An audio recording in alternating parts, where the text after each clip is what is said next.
गायत्री अपनी 12वीं की कक्षा पास कर चुकी थी और अब उसने शहर से दूर दूसरे शहर में दाखिला लेना था क्योंकि वह कॉलेज अच्छा था। और गायत्री और उसके माता पिता का भी सपना था कि गायत्री पढ़ लिख कर अच्छी नौकरी पर लग जाए। जल्दी ही गायत्री दूसरे शहर हॉस्टल में चली गई क्योंकि उसका कॉलेज शहर से काफी दूर था। जो रूम उसे मिला काफी अच्छा था और एक रूममेट भी थी। पढ़ाई अच्छी हो रही थी, सब अच्छा था जैसे कि गायत्री ने सोच रखा था। बिल्कुल सब कुछ वैसा ही चल रहा था।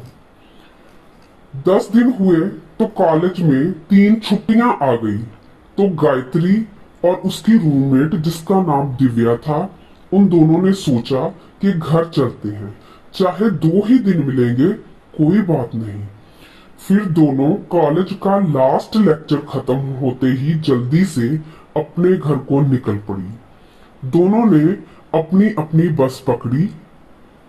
4-5 घंटे के बाद गायत्री घर पहुंच गई। माता पिता उसे देखकर बहुत खुश हुए। उन्होंने ढेर सारी बातें की और गायत्री ने अपने कॉलेज और हॉस्टल के बारे में सब बताया। माता पिता भी अब संतुष्ट हो गए कि चलो गायत्री अच्छे से सेटल हो गई है।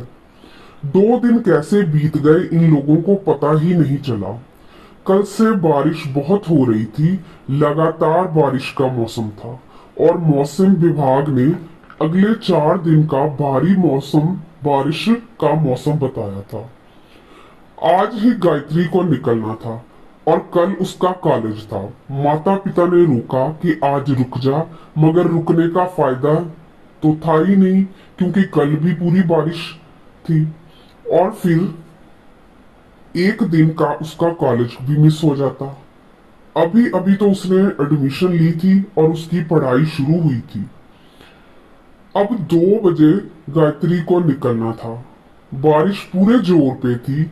माता पिता परेशान थे कि बच्ची कैसे पहुंचेगी। गायत्री ने अब सोचा कि जाना है तो जाना ही है। उसके पिताजी बड़ी मुश्किल से बाइक पे उसे बस स्टैंड छोड़ कर आए। बस भी अभी नहीं आई थी, बस 2 घंटे बाद आई। तो वह बस में बैठ गई।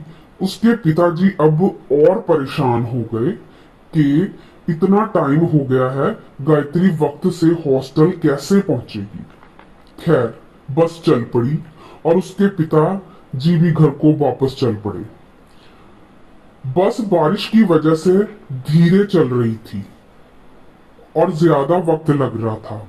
उसके घर से बार बार फोन आ रहे थे कि बेटी अपना ख्याल रखना, कब पहुंचोगी। अब अंधेरा होने लगा था। बस पहुंचते पहुंचते 10 बज गए।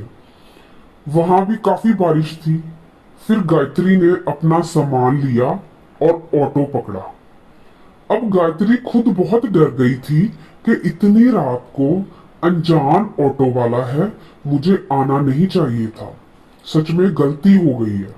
खैर ऑटो वाला अच्छा इंसान था, उसने 11:20 तक उसे हॉस्टल में पहुंचा दिया।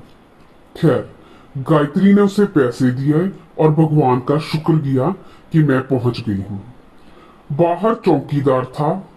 हॉस्टल भी एकदम शांत और सुनसान पड़ा था क्योंकि वक्त बहुत हो गया था। चौकीदार ने उसे आई कार्ड मांगा। इतनी रात देर से आने की सारी वजह पूछी, फिर उसे अंदर जाने दिया।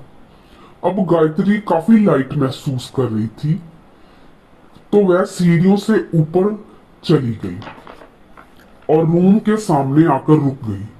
वहां लॉक लगा हुआ था तो उसने सोचा दिव्या शायद आज नहीं आई है।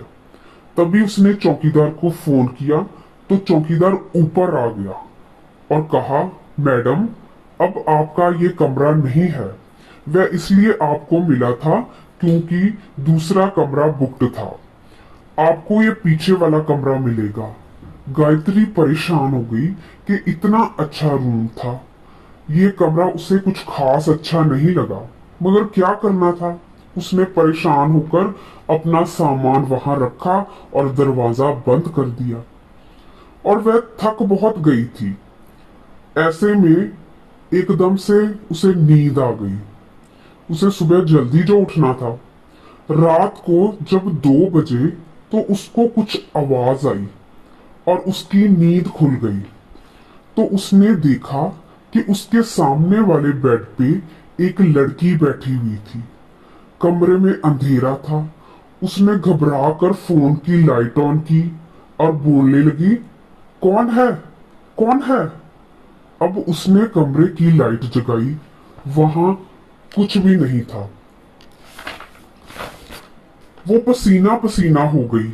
अब उसने सोचा कि मैं बहुत थक गई हूं। मेरा शरीर और दिमाग को थकान की वजह से ये सब दिख रहा है। वह फिर से सोने की कोशिश करने लगी। जैसे ही उसने आंखें बंद की, किसी ने उसका जोर से गला पकड़ लिया। उसने एकदम से आंखें खोली। एक लड़की जो डायन जैसी नजर आ रही थी, हवा में लटक रही थी। जोर जोर से गायत्री चिल्लाने लगी और लाइट जगाने के लिए भागी, मगर हॉस्टल की बिजली जा चुकी थी। वो इतनी जोर से चिल्ला रही थी, मगर उसकी आवाज कमरे से बाहर नहीं जा रही थी। वो भूतिया डायन बोली, तू नहीं बचेगी, तुझे ले जाऊंगी। वो धीरे धीरे ऊपर से नीचे आकर गायत्री की तरफ बढ़ने लगी। गायत्री की तरफ उसने अपने लंबे लंबे हाथ बढ़ाए ही थे, तब तक सुबह की रोशनी चमक गई और वह उजाले में गायब हो गई। गायत्री जल्दी से कमरे से बाहर भागी और काफी लड़कियां जग चुकी थी। उस वक्त कोई योगा करती है, कोई सैर करती है, उसे नजर आई। उन्होंने गायत्री को चिल्लाते हुए देखा। सब इकट्ठी हो गई। गायत्री बेहोश हो गई। तब तक सारा स्टाफ इकट्ठा हो गया था। चौकीदार भी आ गया। उसे होश में लाया गया। उसने रात की सारी बात बताई। उसने बताया कि दिव्या ना आने की वजह से वो कमरे में अकेली रह गई। सब लड़कियां हैरान रह गई, क्योंकि दिव्या को मरे हुए तो 6 महीने हो गए थे। उसने अपने कम नंबर आने की वजह से कॉलेज की सबसे ऊपर की मंजिल से कूदकर जान दे दी थी। अब गायत्री की हैरानी की हद नहीं रही कि ये वही लड़की है जिसके साथ उसने 10 दिन गुजारे। दिन रात उसके साथ रही। वो मर चुकी थी। दरअसल गायत्री की किसी के साथ जान पहचान नहीं थी। जब उसने दाखिला लिया तो वहां दिव्या भी उसे नया दाखिला कहकर मिली। फिर दोनों अच्छे दोस्त बन गए। साथ चलते, उठते, बैठते, हंसते, मगर वो किसी को दिखाई नहीं देती थी। यहाँ तक के क्लास में भी वो सिर्फ गायत्री को दिखती थी। दिव्या ने इतने दिन गायत्री के साथ गुजारे। उसे पता चल गया था कि गायत्री काफी होशियार लड़की है और वो अच्छी पोजीशन लेकर रहेगी और यहाँ से कुछ बनकर निकलेगी। तब गायत्री दोबारा वापस कॉलेज आई तो उसने गायत्री को मारने की कोशिश की कि जैसे मैं जिंदगी से हारी हूं, इसे भी आगे नहीं बढ़ने दूंगी। बस फिर क्या था, गायत्री ने अपने माता पिता को जल्दी से वहां बुलाया और सारी बात बताई। उसके माता पिता सारा सामान समेट के अपनी बच्ची को उसी दिन वापस ले गए। अपने शहर में जाकर गायत्री को डॉक्टरों को दिखाया गया और उसकी मेंटल हेल्थ को भी बहुत मुश्किल से कवर किया गया। अब 2 साल हो चुके हैं उसे अपने शहर में आए हुए। वो अपने ही शहर में पढ़ रही है, लेकिन आज भी वो हादसा उसकी आंखों के सामने घूमता है।